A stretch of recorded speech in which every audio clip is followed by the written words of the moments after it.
করতে হলে আমি গুনাহ বর্জন, 2 নম্বর হলো নেক আমল করতে হবে। গুনাহ যদি আমরা বর্জন না করি, মুসলমান ভাই আমার, গুনাহ যদি বর্জন না করি তাহলে রোজাটা আমাদের পূর্ণাঙ্গ হবে না। আমরা রোজা রাখবো কেন? তাকওয়া হাসিলের জন্য। কি বলেন? নেক আমল, রোজা একটা নেক আমল, এই নেক আমলটা করবো তাকওয়া হাসিলের জন্য, আমরা মুত্তাকি হয়ে যাব। কিন্তু এই রোজাটা যদি, এই নেক আমলটা যদি পূর্ণাঙ্গ না হয়, এটা যদি ছিঁড়া ফাটা হয়, তাহলে এই আমল দিয়ে কি মুত্তাকি হওয়া যাবে? কি বলেন? আমরা এখানে সবাই জামা পরে এসেছি, ছিঁড়া ফাটা জামা কেউ পরে আসতে রাজি আছে? আমরা এখানে কেউ আমরা চাই না, কারণ ওটা গ্রহণযোগ্য না। ঠিক তেমনি ভাবে আমার আপনার এই রোজাটাও যদি ছিঁড়া ফাটা হয়, ভাঙ্গা চোলা হয়, তাহলে এটা কিন্তু আল্লাহ তাআলার কাছে গ্রহণযোগ্য হবে না। তো ছিঁড়া ফাটা হয় কিভাবে? এই যে গুনাহের মাধ্যমে, অন্যায় কাজের মাধ্যমে। আপনি রোজা রাখেন, হাদিসের মধ্যে আছে যে অনেক যে অনেক রোজাদার আছে যারা রোজা রেখে শুধু কষ্টই পায়, খোদার কষ্টই পায়, সওয়াবের কিছুই পায় না, সওয়াবের কিছুই পায় না। তার মানে যে এরা রোজা রেখেছে ঠিকই, পানাহার থেকে বিরত থেকেছে ঠিকই, কষ্ট করতেছে ঠিকই, কিন্তু আমার সাথে গুনাহও করেছে। গুনাহ করার কারণে রোজাটা নষ্ট হয়ে গেছে, রোজাটা অপূর্ণাঙ্গ হয়ে গেছে। অথচ নিয়ম হলো যে রোজার মাধ্যমে আমরা এই রহমতের মাস, বরকতের মাস, নাজাতের মাস, রোজার মাধ্যমে জাহান্নাম থেকে মুক্তি পাইব। কিন্তু উল্টা সেই রোজাটাকে আমরা ছিঁড়ে বলে নষ্ট করে ফেলতেছি। জাহান্নামে মুক্তি তো দূরের কথা, আর এই রোজার কারণেই জাহান্নামে যেতে হবে। এই রমজানে ইনশাআল্লাহ 5টি জুমা পাওয়া যাবে, আশা করা যায়, যদি 30 রোজা হয়। তো এই রমজানের প্রথম জুমা আজকে। আমরা আজকে ইনশাআল্লাহ জানবো যে রমজান মাসে আল্লাহ তাআলা যে রোজা ফরজ করেছেন আমাদের উপর, এই রোজার উদ্দেশ্য কি, এবং এই রোজার যে উদ্দেশ্য, সে উদ্দেশ্য হাসিল করার জন্য আমাদের করণীয় কি। সম্মানিত ভাইরা আমার, আল্লাহ পাক রব্বুল আলামিন বান্দার প্রতি অনুগ্রহ করে এই বান্দা যেন আল্লাহ তাআলার নিকটপ্রাপ্ত বান্দা হতে পারে, এবং এই বান্দার জন্য জাহান্নাম থেকে মুক্তি পেয়ে জান্নাতের অধিকারী হতে পারে।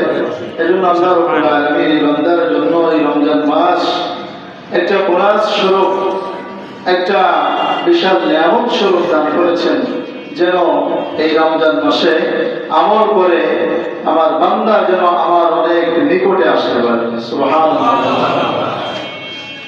অতএব এই রমজান আমাদের কাজে লাগাইতে হবে। রমজানের উদ্দেশ্য কি সেটা আমাদের বুঝতে হবে, এবং সে অনুযায়ী আমল করতে হবে। রমজানের উদ্দেশ্য হলো তাকওয়া অর্জন করা, তাকওয়া হাসিল করা। আল্লাহ পাক রব্বুল আলামিন নিজেই রমজান মাসের রোজা ফরজের উদ্দেশ্য তিনি বর্ণনা করে দিয়েছেন। আল্লাহ রাব্বুল আলামিন বলেন, ইয়া আইয়ুহাল্লাযীনা আমানু কুতিবা আলাইকুমুস সিয়াম কামা কুতিবা আলাল্লাযীনা মিন ক্বাবলিকুম লাআল্লাকুম তাত্তাকুন। হে ঈমানদারেরা, তোমাদের উপর রোজা ফরজ করা হয়েছে যেমনি ভাবে তোমাদের পূর্ববর্তী উম্মতের উপর ফরজ করা হয়েছিল। কেন তোমাদের উপর রোজা ফরজ করা হয়েছে, কি উদ্দেশ্যে? রব্বুল আলামিন বলতেছেন, লাআল্লাকুম তাত্তাকুন, যাতে করে তোমরা এই রমজান মাস পাইয়া এই রোজাগুলো আদায় করে তোমরা যেন তাকওয়া পরহেজগার হাসিল করতে পারো। সুবহানাল্লাহ। তাকওয়া পরহেজগারিতা যেন আমরা হাসিল করতে পারি, এজন্য আল্লাহ তাআলা রোজা দিয়েছেন। তাহলে রোজার উদ্দেশ্য জানলাম আমরা কোরআনের মাধ্যমে। আল্লাহ তাআলাই বলে দিচ্ছেন যে এই রোজা ফরজ করেছি যেন তোমরা তাকওয়া হাসিল করতে পারো, মুত্তাকি হয়ে যেতে পারো। সম্মানিত ভাইরা আমার, তাকওয়া কি জিনিস? তাকওয়া শাব্দিক অর্থ হলো বিরত থাকা, নিজেকে সব ধরনের নাফরমানি থেকে বিরত রাখা, সংযমী হওয়া। পরিভাষায় তাকওয়া বলা হয় ইমতিসালু আওয়ামিরিল্লাহ ওয়া ইজতিনাবু নাওয়াহি। যে আল্লাহ রাব্বুল আলামিনের যত আদেশ রয়েছে সবগুলো আদেশ পালন করা, আর যত নিষেধ রয়েছে সেগুলো থেকে বিরত থাকা, এটার নাম হলো তাকওয়া। আরেকটু যদি আমরা একটু ভাঙিয়ে বলি। এক কথা যে আল্লাহ রাব্বুল আলামিন যে বিষয় আদেশ করেছেন সেটা মেনে নিতে হবে, পালন করতে হবে, আর যেটা নিষেধ করেছেন সেটা বিরত থাকতে হবে সেটা থেকে। আল্লাহ তাআলা যেটা আদেশ করেছেন সেটা মান্য করার নাম ইবাদত, আর যেটা থেকে নিষেধ করেছেন সেটা থেকে বিরত থাকার নামই হলো ইবাদত। বুঝে আসছে? যেটা আদেশ সেটা মান্য করা, আর যেটা নিষেধ সেটা থেকে নিজেকে বিরত রাখা, এটার নামই হলো ইবাদত, এটার নামই হলো তাকওয়া। অর্থাৎ আমার আপনার মধ্যে যে গুনাহের অভ্যাস রয়েছে, যে গুনাহগুলো আমরা করি, সব গুনাহের কাজগুলো বর্জন করতে হবে, তাহলে আমরা মুত্তাকি হতে পারবো। আর এই রোজার মাধ্যমেও একজন মানুষ মুত্তাকি হতে পারে। রোজার মাধ্যমে মানুষ গুনাহ থেকে বিরত থাকতে পারে। রোজাটা আল্লাহ তাআলা দিয়েছেন যেন বান্দা মুত্তাকি হতে পারে, রোজাকে গ্রহণ করে। কিন্তু কিভাবে মানুষ রোজার মাধ্যমে গুনাহ থেকে বিরত থাকতে পারবে কিভাবে? প্রিয় ভাইরা আমার, তাকওয়ার অর্থ আমরা পেলাম নেক আমল করা আর গুনাহ থেকে বিরত থাকা। কিন্তু এটা যদি এমন হয় যে গুনাহ করলাম, নেক আমল করলাম, তাহলে কি তাকওয়া হাসিল হবে? হবে না। একটু উদাহরণ দিলে বুঝবেন। আমরা দেওয়াল রং করি না, বিল্ডিং এর দেওয়াল রং করার আগে কি করি? ওই দেওয়ালে যত ময়লা আছে, শ্যাওলা আছে, সব আমরা বসে বসে একদম ক্লিন করে দিই, ঠিক না? পরিপূর্ণরূপে একদম যখন পরিষ্কার হয়, তারপরে যে রংটা দেওয়া হয় ওই রংটা দীর্ঘস্থায়ী হয়ে যায়, দীর্ঘদিন ধরে এটা স্থায়ী থাকে। কিন্তু কি মনে করেন, যদি এই ময়লা অবস্থায় শ্যাওলা পড়ে আছে, বিল্ডিং করার পরে রং আর করেননি, 10 বছর পরে রং করতে চেয়েছেন কিন্তু ঘর পরিষ্কার করলেন না, এরপর রং দিলেন, দামি দামি রং দিলেন, একবার না দুইবার 3 পাল্লা রং দিলেন, আপনি এই রং কয়দিন থাকবে? থাকবে বেশি দিন? বেশি দিন থাকবে না। ঠিক তেমনি ভাবে বান্দা যদি মুত্তাকি হতে চায়, তাহলে আগে তার গুনাহ বর্জন করতে হবে। আগে যত ধরনের গুনাহ করতো সব ধরনের গুনাহ ছাড়তে হবে, গুনাহ অভ্যাস দমন করতে হবে। যেটা বলতেছিলাম ওইটা একটু বলে নিই যে রোজার মাধ্যমে গুনাহ দমন হয়। কিভাবে? মানুষ সাধারণত গুনাহ করে দুইটা অঙ্গের কারণে সবচেয়ে বেশি। একটা হলো পেট, আর 2 নম্বর হলো লজ্জাস্থান। সবচেয়ে বেশি মানুষ গুনাহ করে পেটের কারণে, খাওয়া দাওয়ার কারণে, আর লজ্জাস্থানের কারণে। এই দুইটা জিনিসের যদি চাহিদা না থাকতো, মানুষ কোনো গুনাহ করতো না। এই দুইটা কারণেই সবচেয়ে বেশি মানুষ গুনাহে লিপ্ত হয়, আর রোজার মাধ্যমে এই দুইটা জিনিসই দমন হয়। রোজার মাধ্যমে এই দুইটা জিনিস দমন হয়। না খেয়ে থাকলে গুনাহ করতে মনে চায় না, খেয়ে থাকলে আপনি দেখবেন শারীরিক চাহিদাটাও আসবে না। ভালো ভালো জিনিস যখন খাইবেন তখনই কিন্তু শারীরিক চাহিদা আপনাকে টানবে। আবার শরীরে যখন শক্তি থাকবে তখনই মনে চাইবে কাউকে একটা ঘুষি মারি, কাউকে জোরে একটা বড় জোরে একটা কথা বলি, কারো উপর একটা মিথ্যা অপবাদ দিই। শক্তি আছে আমার। প্রিয় ভাইরা আমার, তো তাকওয়া এই রোজার মাধ্যমে গুনাহ দমন হয়, তাকওয়া অর্জন হয়। কিন্তু তাকওয়া অর্জন করতে হলে আমাদের কি করতে হবে? দুইটা কাজ, একটা নেক আমল, 2 নম্বর হলো গুনাহ বর্জন। তো নেক আমল আগে, গুনাহ বর্জন করতে হবে। গুনাহ বর্জন না করলে আপনার নেক আমলটা আপনার মধ্যে মরণ পর্যন্ত যাবে না। আমাদের অবস্থা এমন যে দুনিয়ার মধ্যে আমরা সুদ ঘুষ খাইব, অন্যায় করবো, অপবাদ দেব, কাউকে অপমান করব, মিথ্যা কথা বলবো, গীবত করব, যত ধরনের গুনাহের অভ্যাস আছে সবগুলো আমরা জারি রাখবো।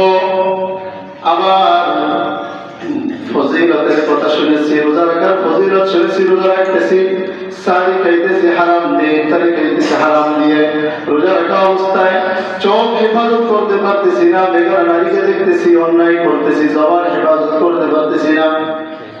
মুসলমান ভাইরা আমার, আমাদের অভ্যাস হলো গুনাহের কাজ ছাড়া যাবে না, আবার নেক আমল করতে হবে, কারণ ফজিলত আছে। দান করবে ফজিলত, কিন্তু হারাম কামার কিন্তু গুনাহ, এটা মানুষ বোঝে না।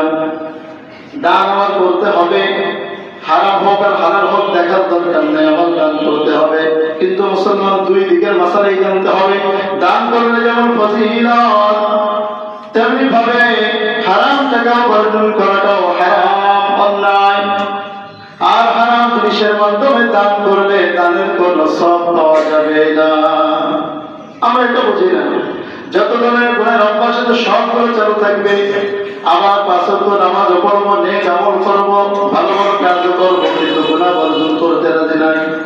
যে সুদ ঘুষের প্রতিষ্ঠান আছে এটা আমার চালু রাখতে হবে, আবার 5 ওয়াক্ত নামাজ আমার হাজির হতে হবে, আছে না নাই? কিছু মানুষ তো আছে যে আসলে তারা ফজিলত বুঝে আমল করে, আবার গুনাহটাও অভ্যাসের কারণে ছাড়তে পারে না। আর কিছু মানুষ আছে যে গুনাহগুলো করার জন্য, গুনাহগুলো যেন ভালোভাবে করতে পারে এই জন্য উপরে একটু বেশ ধারণ করে, 5 ওয়াক্ত নামাজ হাজির হয়, বড় বড় কথা বলে। কেন? ওই যে অন্যায়গুলো করে সেটার জন্য বৈধতা পায়, সেটার ক্ষেত্রে যেন কেউ চিন্তা না করে, কথা না কামায়, এই জন্য একটু বেশ ধারণ করে। এই দুই শ্রেণীর মানুষ সমাজে বিদ্যমান। আপনাদের এই সমাজে হয়তো না থাকতে পারে, কিন্তু বাংলাদেশের অনেক সমাজে এরকম আছে না নাই? কিন্তু মুসলমান ভাইরা আমার মনে রাখতে হবে, গুনাহ যদি না ছাড়ি, যতই নেক আমল করি, নেক আমল করতে পারি, নেক আমল করতে করতে, নামাজ পড়তে পড়তে আমি নামাজে অভ্যস্ত হয়ে যাই, কিন্তু গুনাহ যদি না ছাড়ি, মনে রাখবেন আপনার এই নেক আমলের অভ্যাস মরণ পর্যন্ত যাবে না।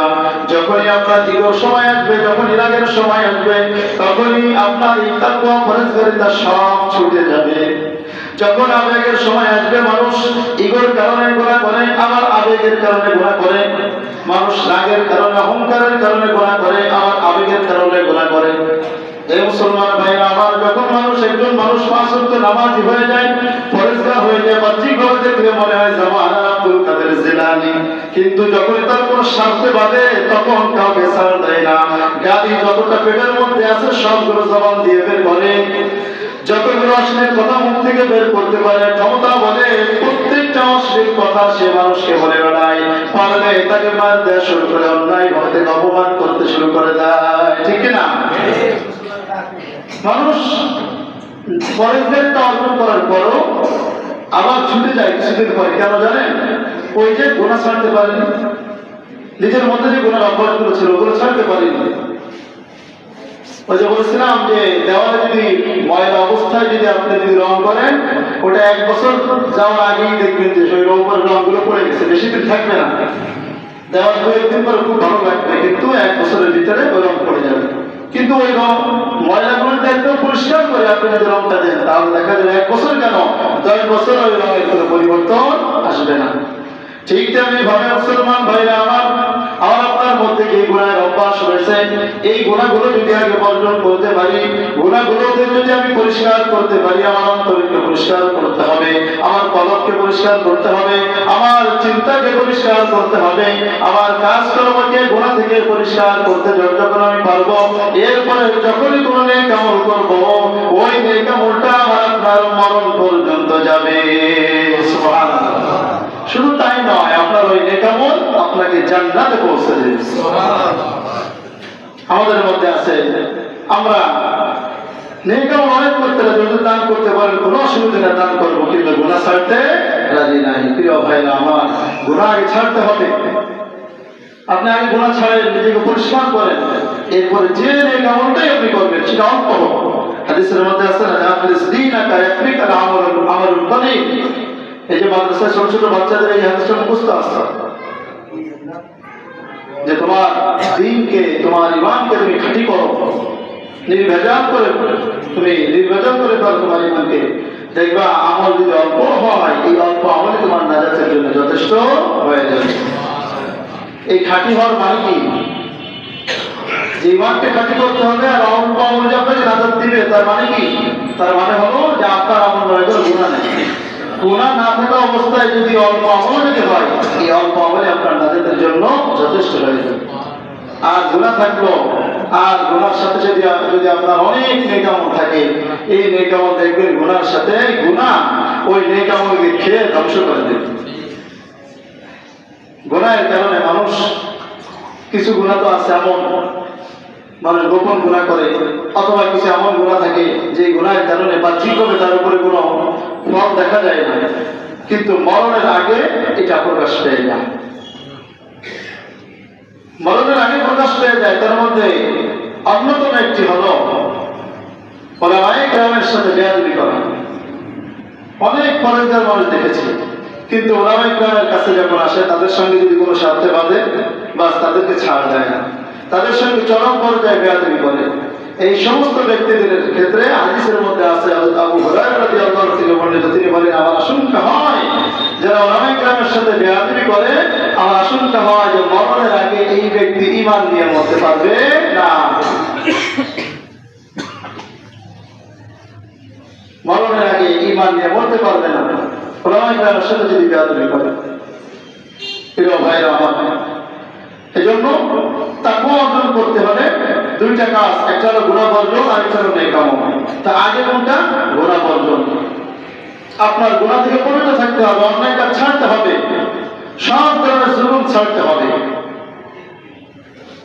জুলুম ছাড়তে হবে। বর্তমান সমাজ এখন জুলুমে সয়লাব হয়ে গেছে।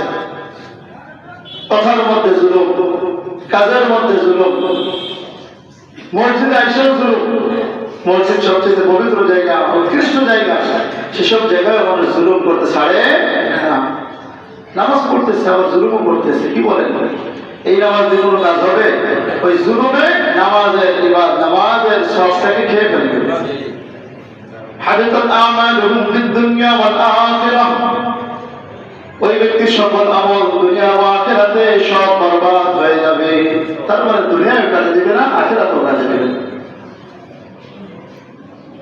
প্রিয় ভাইরা আমার, মরণের আগে, মরণের সময় ঈমান নিয়ে মরতে রাজি আছি তো আমরা ইনশাআল্লাহ? যদি তাই রাজি থাকি তাহলে আমাদের গুনাহ আগে বর্জন করুন। গুনাহ বর্জন করতে হবে, এরপরে নেক আমল যেটাই করবেন সেটাই আপনার অন্তরে গেঁথে যাবে, আপনার অভ্যাস হয়ে যাবে। কিয়ামত পর্যন্ত এই আমলটা ছাড়া সম্ভব হবে না। গুনাহ মিশ্রিত আমল এটা বেশি দিন থাকে না, এটা রেসপেক্ট হয় না। ভেজাল কোনোদিন বেশি দিন থাকে না। সহজে আমরা যেটা বুঝি, বিল্ডিং করার ক্ষেত্রে যদি ইঞ্জিনিয়ার সে যদি 2 নম্বর করে ভেজাল দিয়ে বসে, তাহলে ওই বিল্ডিং বেশি দিন থেকে টিকবে? 100 বছর পরে 2 বছরও টিকবে না, রান্না বিলাদের মতো ধসে পড়বে। ঠিক কিনা ভাইরা আমার? এই জন্য তাকওয়া অর্জন করতে হলে আগে গুনাহ বর্জন, 2 নম্বর হলো নেক আমল করতে হবে। গুনাহ যদি আমরা বর্জন না করি, মুসলমান ভাইরা আমার, গুনাহ যদি বর্জন না করি তাহলে রোজাটা আমাদের পূর্ণাঙ্গ হবে না। আমরা রোজা রাখবো কেন? তাকওয়া হাসিলের জন্য। কি বলেন? নেক আমল, রোজা একটা নেক আমল। এই নেক আমলটা করবো তাকওয়া হাসিলের জন্য, আমরা মুত্তাকি হয়ে যাব। কিন্তু এই রোজাটা যদি, এই নেক আমলটা যদি পূর্ণাঙ্গ না হয়, এটা যদি ছিঁড়া ফাটা হয়, তাহলে এই আমল দিয়ে কি মুত্তাকি হওয়া যাবে? কি বলেন? আমরা এখানে সবাই জামা পরে এসেছি, ছিঁড়া ফাটা জামা কেউ পরে আসতে রাজি আছি আমরা এখানে? কেউ আমরা চাই না, কারণ ওটা গ্রহণযোগ্য না। ঠিক তেমনি ভাবে আমার আপনার এই রোজাটাও যদি ছিঁড়া ফাটা হয়, ভাঙ্গা চোরা হয়, তাহলে এটা কিন্তু আল্লাহ তাআলার কাছে গ্রহণযোগ্য হবে না। তো ছিঁড়া ফাটা হয় কিভাবে? এই যে গুনাহের মাধ্যমে, অন্যায় কাজের মাধ্যমে। আপনি রোজা রাখেন, হাদিসের মধ্যে আছে যে অনেক যে অনেক রোজাদার আছে যারা রোজা রেখে শুধু কষ্টই পায়, খোদার কষ্টই পায়, সওয়াবের কিছুই পায় না, সওয়াবের কিছুই পায় না। তার মানে যে এরা রোজা রেখেছে ঠিকই, পানাহার থেকে বিরত থেকেছে ঠিকই, কষ্ট করতেছে ঠিকই, কিন্তু আমার সাথে গুনাহও করেছে। গুনাহ করার কারণে রোজাটা নষ্ট হয়ে গেছে, রোজাটা অপূর্ণাঙ্গ হয়ে গেছে। অথচ নিয়ম হলো যে রোজার মাধ্যমে আমরা এই রহমতের মাস, বরকতের মাস, নাজাতের মাস, রোজার মাধ্যমে জাহান্নাম থেকে মুক্তি পাইব। কিন্তু উল্টা সেই রোজাটাকে আমরা ছিঁড়ে বলে নষ্ট করে ফেলতেছি। জাহান্নামে মুক্তি তো দূরের কথা, আর এই রোজার কারণেই জাহান্নামে যেতে হবে। কি বলেন? ভাঙ্গাচোরা রোজা দিয়ে কি জান্নাতে যাওয়া যাবে? নবীজি বলেন আসিয়ামু জান্নাতুন মা লাম ইয়াফরিকহা, রোজাটা তোমার জন্য ঢাল স্বরূপ, ঢাল স্বরূপ। যতক্ষণ পর্যন্ত সেটা ছিঁড়ে ফেটে না যায়, যতক্ষণ পর্যন্ত ছিঁড়ে ফেটে না যাবে, ততক্ষণ পর্যন্ত এই রোজা আপনার কাজে দেবে। এই রোজার মাধ্যমেই আপনি গুনাহ থেকে বিরত থাকতে পারবেন। কিভাবে ছিঁড়ে ফেটে যায়? এটা সহিহ বুখারী হাদিসের মধ্যে এসেছে। নবী সাল্লাল্লাহু আলাইহি ওয়াসাল্লাম বলেন আসিয়ামু জান্নাতুন ফালা ইয়ারফুথ ওয়ালা ইয়াজহাল, রোজা একটা ঢাল স্বরূপ। অতএব কোন রোজাদার যেন অশ্লীলতা না করে, কোন রোজাদার যেন মূর্খতা স্বরূপ আচরণ না করে, বর্বরতার কাজ যেন না করে। যদি কোনো ব্যক্তি কোন ব্যক্তি যদি তার সঙ্গে ঝগড়া করতে আসে,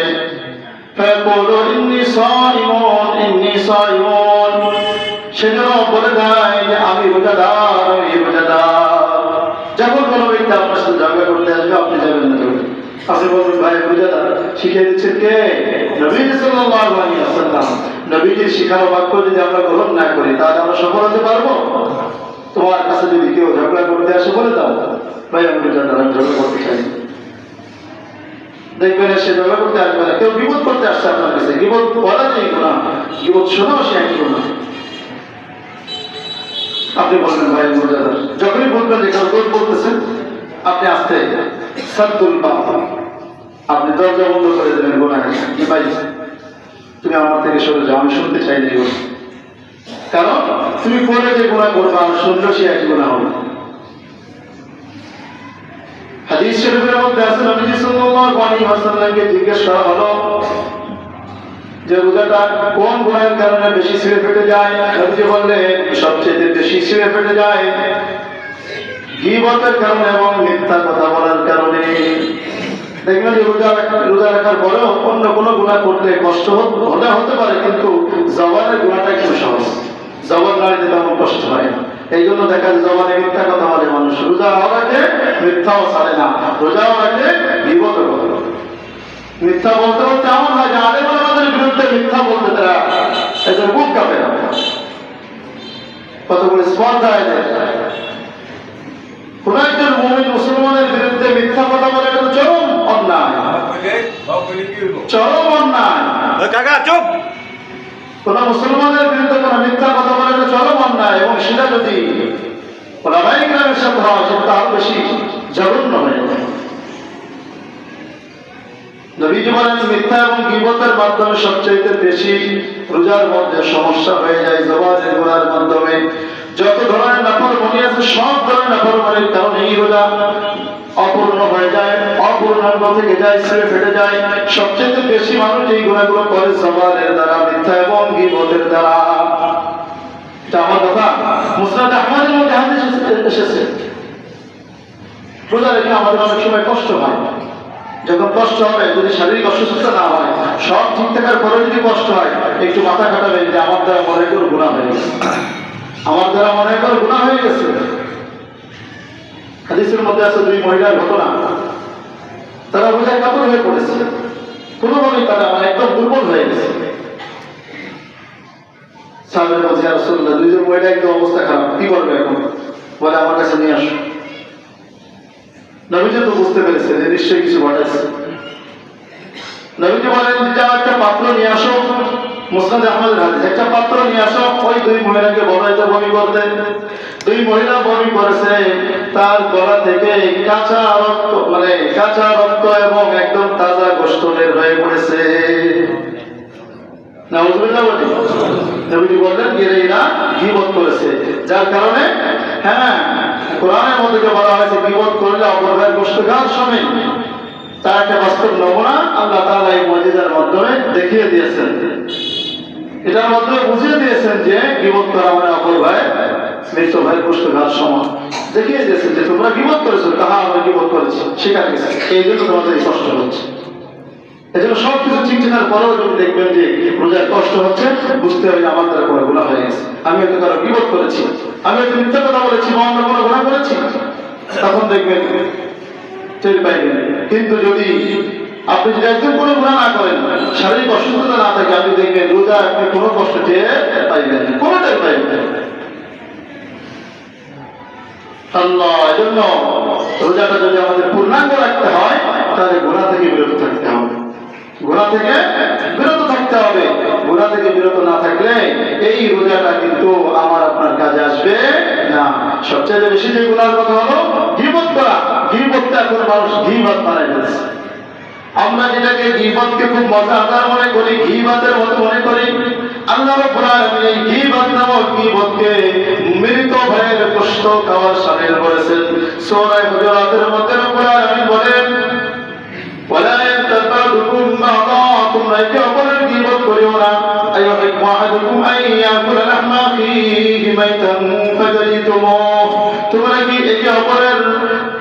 কি একজন আরেকজনের মৃত ভাইয়ের গোশত ভক্ষণ করতে পছন্দ করো নাকি? ফাকারিহতুমুহ, অথচ তোমরা তো এটা অপছন্দ করো, তাহলে কেন গীবত করো? এর আগে আল্লাহ তাআলা বলছেন না তাজাসসু, যে তোমরা কারো কাছে গোয়েন্দাগিরি করো না, কারো দোষ তালাশ করতে যেও না। আমাদের মধ্যে কিছু ভাই আছে পিছনে লেগেই থাকে, কেমনে ওর দোষটা বের করা যায়। হ্যাঁ মুসলমান ভাইরা আমার, প্রত্যেকে আমরা একটা দায়িত্ব পালন করি না, কি বলেন? আপনার দায়িত্বের মধ্যে যদি কেউ অনধিকার চর্চা করতে যায়, আপনার খারাপ লাগবে না ভালো লাগবে? মেনে নেবেন?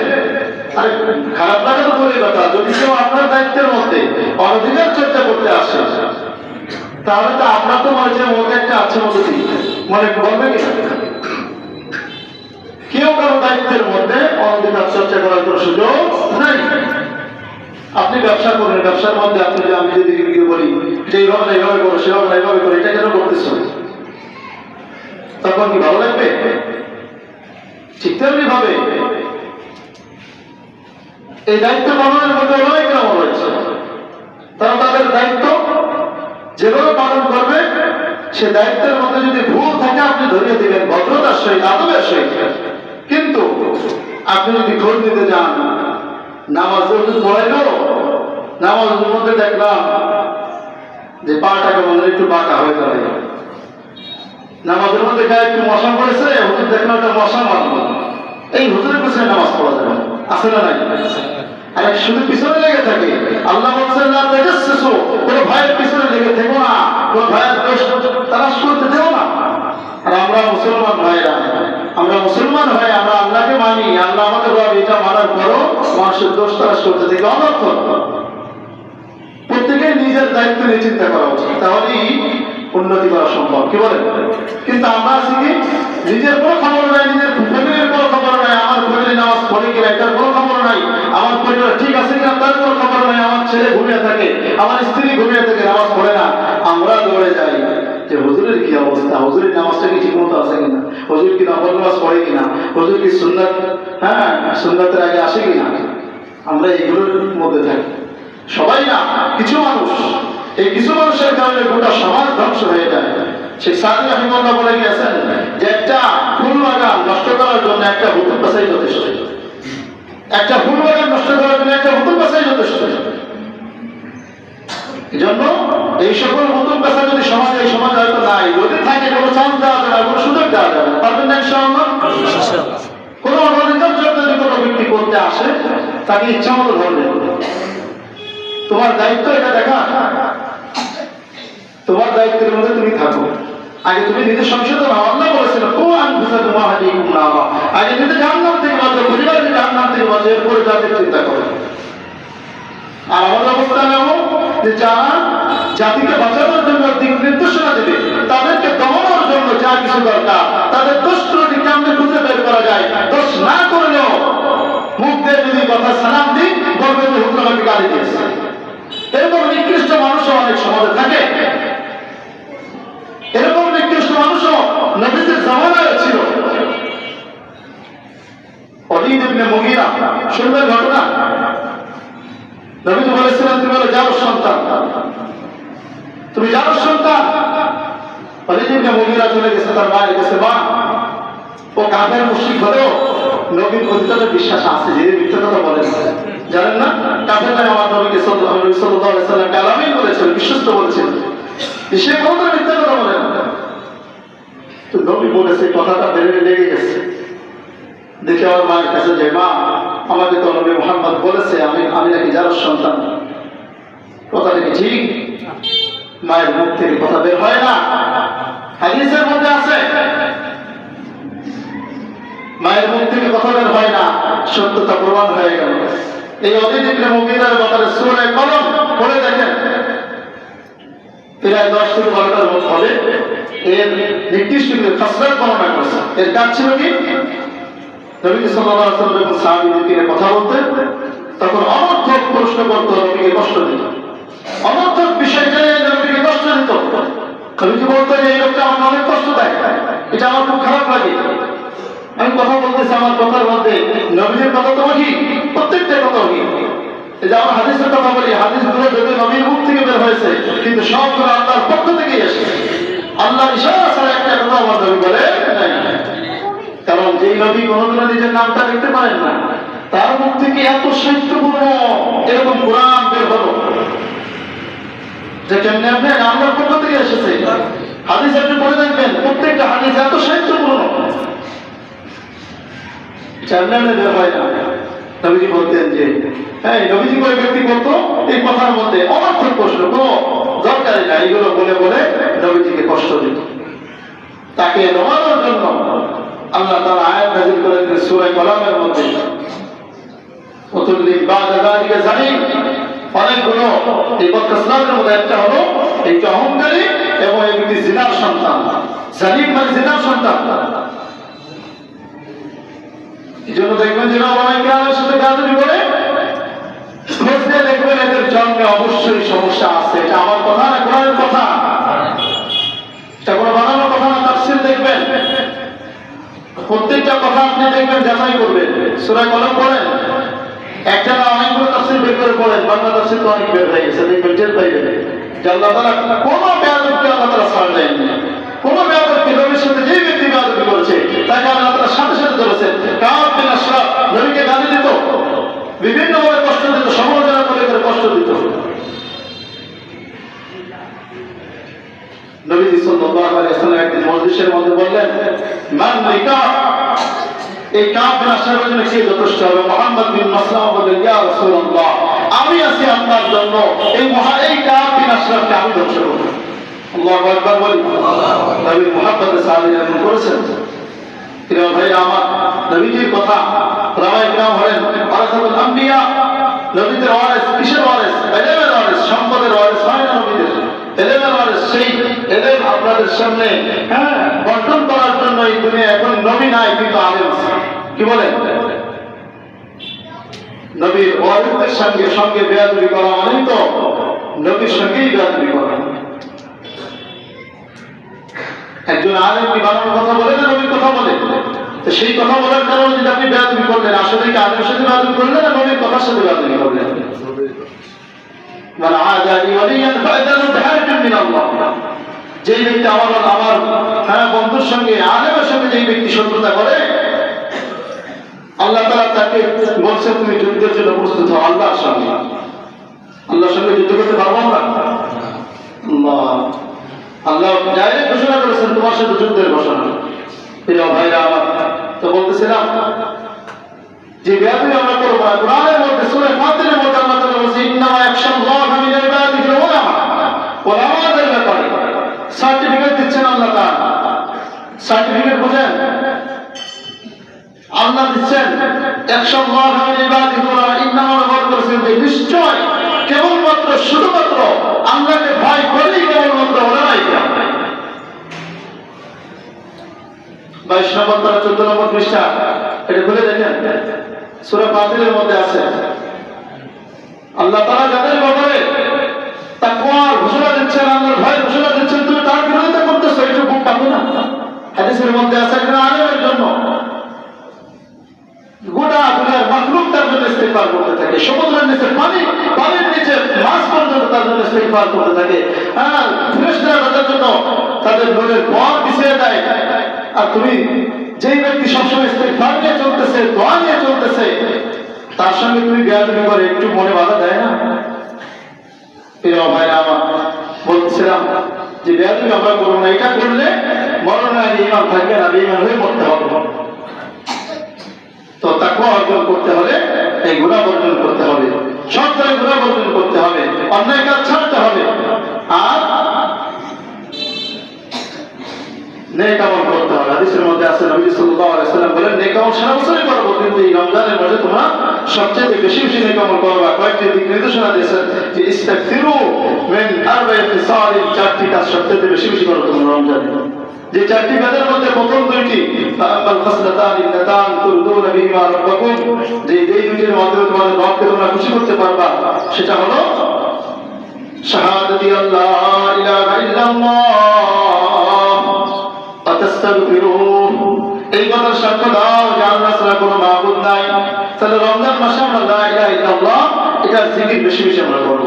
এটা আমরা জবানে ফিট করব, কলবে ফিট করব, কাছে করবে ফিট করব যে আল্লাহ ছাড়া কাউকে প্রভু হিসেবে মানি না, আল্লাহ ছাড়া কাউকে মানি না। আর দুই নম্বর কাজ হলো তাস্তাগফিরু, ইস্তিগফার করো। ইস্তিগফার করলে তোমার সব সমস্যার সমাধান দিয়ে দেবেন কে? আল্লাহ তাআলা। এটা কোরআন হাদিসের মধ্যে ইস্তিগফার অনেক ফজিলত বর্ণনা করেছি। আর দুইটা গুণ হলো, যেই দুইটা গুণ অর্জন না করে তোমাদের কোনো উপায় নাই, লা গিনা আবিকুম, তোমাদের কোনো উপায় নাই। এক নম্বর হলো তাসআলুনাল জান্নাহ, আল্লাহ তাআলার কাছে জান্নাত চাও, ওয়া তাউযুনা মিনান নার, জাহান্নাম থেকে মুক্তির দোয়া করো। এই দুইটা ছাড়া উপায় আছে আমাদের? কি বলেন? আল্লাহুম্মা ইন্না নাসআলুকাল জান্নাতা ওয়া নাউযু বিকা মিনান নার, আল্লাহ তোমার কাছে আমরা তোমার জান্নাত চাই, জাহান্নাম থেকে মুক্তি চাই। এই দোয়া বেশি বেশি আমরা করবো রমজান মাসে, সারা বছরই করবো। রমজান মাসে নবীজি বলতেছেন ইস্তাগফিরু, বেশি বেশি তোমরা এগুলো করো। তাকওয়া হাসিলের জন্য এই নেক আমল বেশি বেশি করবো। দান সদকা করার কথা এসেছে, হাদিসের মধ্যে আছে আস-সাদাকাতু লা তুদফিউ গদাবার রাব্বি, যে সদকা মানুষের উপর থেকে আল্লাহর গজবকে উপশম করে দেয়। সুবহানাল্লাহ। এই জন্য দান সদকা করলে তাকওয়া অর্জন হয়, নেক আমল করলে তাকওয়া অর্জন হয়। এই তাকওয়া ফিট করতে হবে আপনার প্রথম আমার বডির মধ্যে, এরপরে কাজে কর্মের মধ্যে, প্রত্যেকটা ক্ষেত্রে আমাদের এই তাকওয়ার কাজ আমাদের ফিট করতে হবে। কারণ ইনশাআল্লাহ রমজান মাসে কোনো গুনাহ করব না, গুনাহ ছাড়বো, নেক আমল করব। আর হাদিসের মধ্যে আছে যদি কোনো ব্যক্তি যদি কোনো ব্যক্তি কোনো রোজাদারকে ইফতার করায়, তার তো গত সপ্তাহে বললাম যে ইফতার করে সমান সওয়াব পাওয়া যায়। আর যদি কোনো ব্যক্তি কোনো রোজাদারকে পরিতৃপ্ত করে খাওয়াইতে পারে, ওই ব্যক্তির সকল গুনাহ মাফ করে দেওয়া হয়। সুবহানাল্লাহ। সব গুনাহ মাফ করে দেওয়া হয়। এই জন্য ভাই আমার রমজান মাস বেশি বেশি দৈনিক আমি কিছু হলেও দান করবো, পারবো না ইনশাআল্লাহ। দানের ধারাবাহিকতা বহাল রাখবো। প্রতিদিন 10 টাকা 5 টাকা যা পারি, যাতে সামর্থ্য অনুযায়ী বেশি দান করবো। প্রতিদিন দান করবো। আমাদের আত্মীয় স্বজন ইন্তেকাল করেছে, তাদের জন্য দান করবো। রোজাদারকে ইফতারি করাবো, রোজাদারদের সঙ্গে ভালো ব্যবহার করবো। কেউ কারোর সঙ্গে কোনো কটু কথা বলবো না, কাউকে অপমান করে কোনো কথা বলবো না। নিজের দায়িত্ব নিয়ে নিজে চিন্তা করি ভাই, আমার আমল নিয়ে আমি যাবো। লা তাজিরু ওয়াজিরাতুন বিজরা উখরা, কেউ কারো গুনাহের বোঝা বহন করবে না। আপনি আমারটা নেবেন না, আমি আপনারটা নেব না। আমার হিসাব আমাকে দিতে হবে, আমার আমল আমি নিয়ে উঠবো, আমার বোঝা কেউ বহন করবে না। প্রিয় ভাইরা, আমাদের জন্য রমজান মাস সেই সুযোগ। এই রমজান মাসকে রমজানের উদ্দেশ্য তাকওয়া হাসিল করা, রোজার উদ্দেশ্য তাকওয়া হাসিল করা। এই তাকওয়া আমরা হাসিল করবো কিভাবে? নেক আমল করবো আর আগে গুনাহ ছেড়ে দেবো। আল্লাহ তাআলা আমাদেরকে তৌফিক দান করেন। আমিন।